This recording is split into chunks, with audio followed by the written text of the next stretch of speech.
Assalamualaikum warahmatullahi wabarakatuh.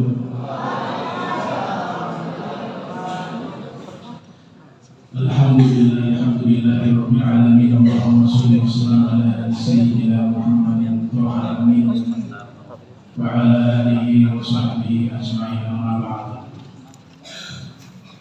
Yang saya muliakan, saya hormati guru kami Al-Habib Syafiq bin Syekh Abi Bakar bin Salim. Semoga Allah Ta'ala panjangkan umur beliau, diberikan sehat wal afiat, dan marhaban kami ucapkan atas syaraf bi qudumikum fi hadzal makan. Dulu mungkin sekitar tahun 2006, saya masih ingat, Al-Fakir ketemu beliau di Tarim di Hadramaut. Setelah itu kembali ke Indonesia, belajar di Al-Fakhriyah di Jidan. Beliau adalah guru kami di Pondok Pesantren Al-Fakhriyah. Jadi saya pernah bercerita dengan beliau, Bin, satu saat mungkin bisa main atau mampir ke Ternate. Ya. Alhamdulillah dikabul. Ini yang kedua kalinya dikabul. Di hari ini beliau bisa sampai di kota Ternate. Terima kasih atas kedatangan yang Habib. Mata'anallah subhanahu wa ta'ala fituli hayati wa umri wa nafa'ana bihi wa bi ulumihi wa amanna bi asrabihi wa adana barakati fid darain. Ya, saya muliakan para habaib, Al-Habib Fauzi Asghar, Al-Habib Zaki, Ami Alwi Alban, Sohibul Baik, Mas Darno, beserta tim Hadrah Ali Songo dan pesantren Darul Falah. Ya, alhamdulillah, di malam ini kita sama-sama berkumpul tidak lain untuk silaturahmi dan juga untuk menambah ilmu kita. Nanti kita dengarkan ceramah dari Al-Habib Syafiq bin Syekh Abi Bakar bin Salim. Apa yang beliau sampaikan, insyaallah pulang ke rumah kita bisa amalkan. Berbicara tentang ilmunya Allah Subhanahu wa ta'ala, itu di surat Al-Kahfi ayat 109. Allah Ta'ala berfirman, "Lau kana al-bahru midadan li kalimati rabbi lanafida al-bahru qabla an tanfada kalimatu rabbi walau ji'na bimithlihi madada." Ya, seandainya lautan dijadikan tinta untuk mencatat kalimat-kalimat Allah, maka lautan itu akan habis, sedangkan mencatat kalimat Allah belum selesai. Itu gambaran dari luasnya ilmu Allah Subhanahu wa ta'ala. Surat Al-Kahfi ini ditafsirkan di dalam surat Luqman ayat 27. Allah Subhanahu wa ta'ala berfirman, "Annama fil ardi min syajaratin aqlam wal bahru yamudduhu min ba'dihi sab'atu abhurin lanafidat nafidat kalimatullah innallaha azizun hakim." Ayat ini menafsirkan daripada surat Al-Kahfi ayat 109. Seandainya pohon-pohon yang ada di bumi ini menjadi pena dan lautan menjadi tinta, bahkan dilipat gandakan 7 kali lipat untuk mencatat kalimat-kalimat Allah, maka tidak akan selesai untuk bisa menulis kalimat-kalimat Allah, ilmu-ilmunya Allah. Jadi ilmu Allah begitu luas. Ilmu Allah bahrun amik. Ilmunya Allah adalah lautan yang sangat dalam. Bahkan dikatakan oleh seorang ulama bernama Al-Imam Zarkashi di dalam kitab Al-Burhan fi Ulumil Quran yang beliau lahir tahun 745 Hijriah, wafat 794 Hijriah. Beliau mengatakan, "Lamma kana ulumul Quran la tanhasir wa ma'anihi la tastaqsi.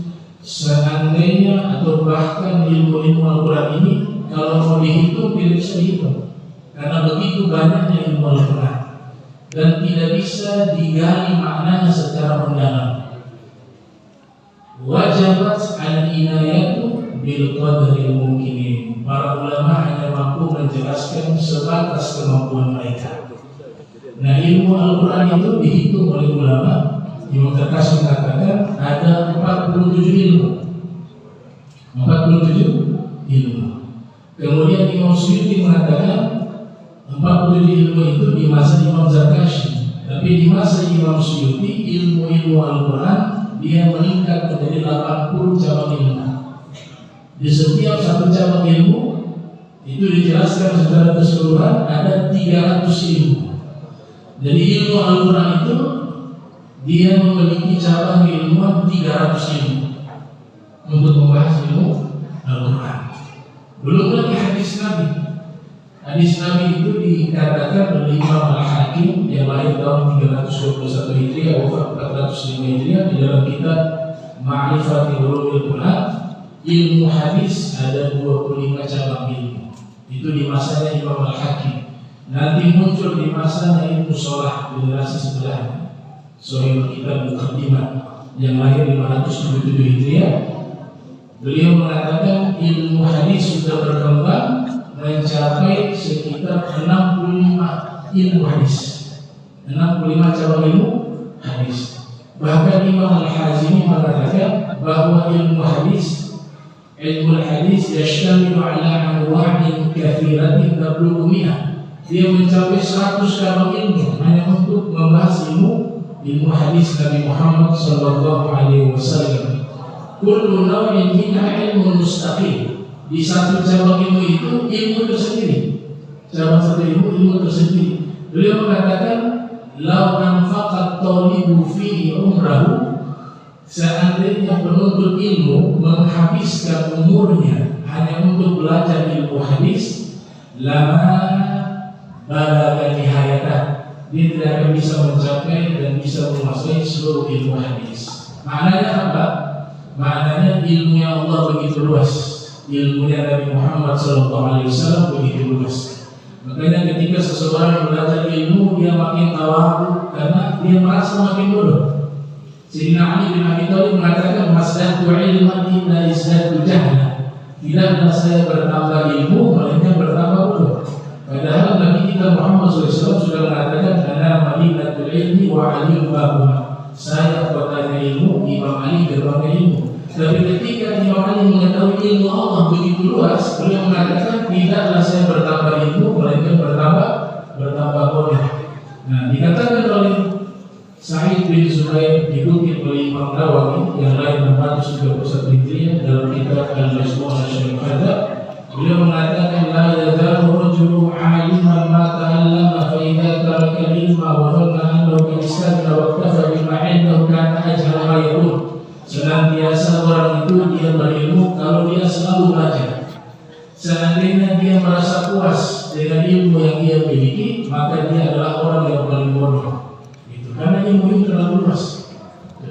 Profesor Dr. Syekh Muhammad bin Al-Maliki mengatakan, "Man ittasa'a ilmuhu qalla inkaruhu." Siapa yang luas ilmunya, luas wawasannya, sedikit menyalahkan orang, sedikit mengingkari orang lain.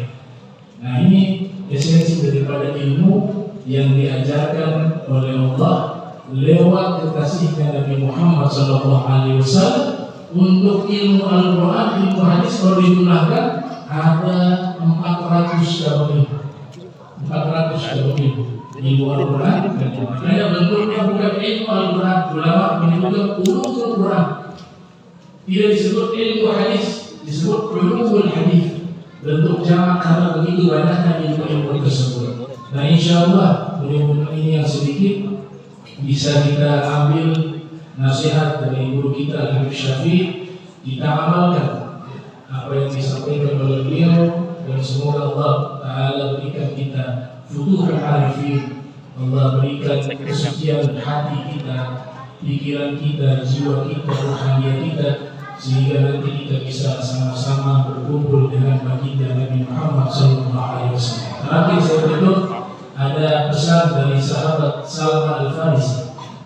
Dijelaskan oleh Ibnu Zawzi Al-Baghdadi yang lahir tahun 510 Hijriah atau 597 Hijriah di dalam kitab Sifatus Sofah.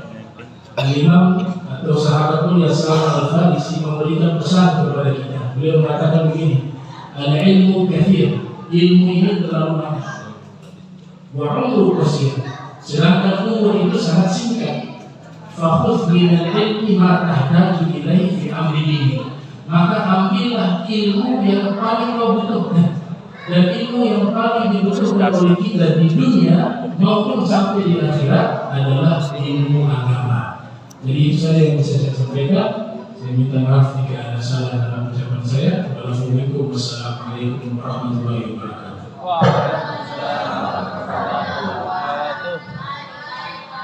Terima kasih kepada kita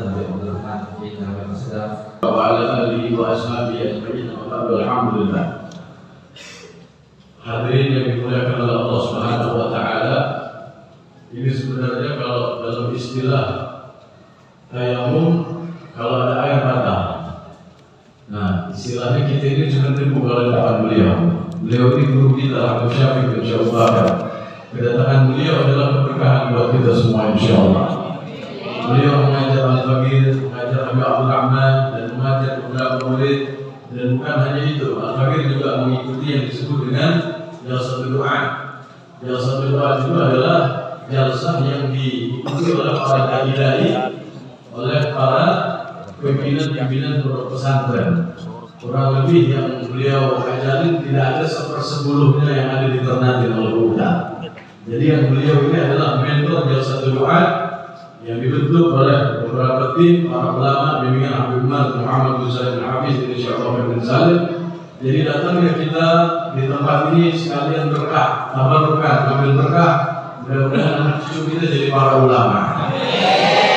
Jadi sekali lagi beliau adalah gurunya para ulama, gurunya para ulama-ulama pondok pesantren, para pimpinan-pimpinan pondok pesantren. Al-Faqir mengikuti rutin, alhamdulillah, kecuali dalam uzur di Jalsah Tangerang dan di beberapa tempat, alhamdulillah, dan termasuk yang di Jakarta Utara sama Habib Ali bin Syah. Di situ juga pimpinan daripada MHM masjid di situ yang ada di Maluku Utara, bikin masjid di sana. Habib Ali bin Syah dan semuanya suka daripada berdakwah di sana pada saat bulan puasa untuk pasti tarawih kalau nggak salah. Nah ini jadi gurunya pengusaha-pengusaha juga, salah satu pengusaha yang ada di Maluku Utara. Jadi alhamdulillah, mudah-mudahan duduknya kita di sini dalam berkah insyaallah. Dan daripada malam Selasa biasanya kita baca kitab Qulubuna. Alhamdulillah ini suatu anugerah dari Allah Subhanahu wa taala. Ini karena daripada guru beliau Habib Muhammad bin Salim Al-Hafiz Ibnu Syaikhul bin Salim, dan kebetulan ini sekarang ini malam khataman. Jadi kita khataman kita Qulubuna, kita minta ijazah bersama beliau kepada Habib Syafiq, kita minta ijazah buat ini bisa kita amalkan untuk kehidupan kita sehari-hari.